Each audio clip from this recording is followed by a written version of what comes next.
When it comes to making money, I'm not very clever. Let me explain, and whether it's my pension or just making money through investments.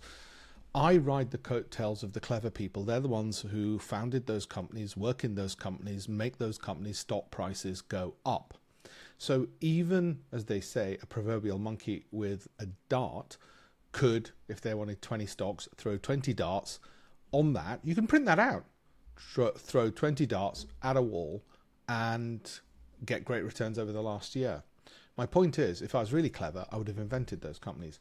The only thing I do, which is slightly clever, is avoid stupid things like giving my money to IFAs and fund managers and wealth managers whose funds underperform the market. Instead, what I do is make sure that when these opportunities arise, which are not guaranteed by any means, I know how to take advantage of them, whether for my pension or for my general investing or for my wife or my son.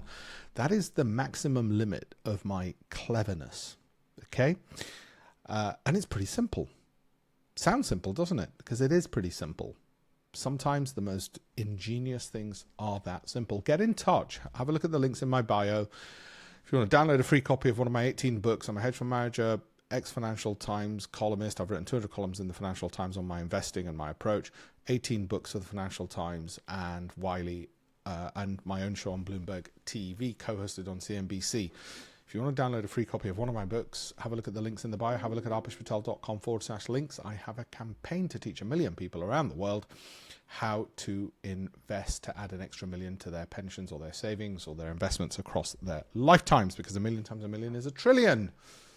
That's a pretty laudable thing to spend your life doing, or the last part, second half of your life doing. Thank you very much. Look forward to hearing from you.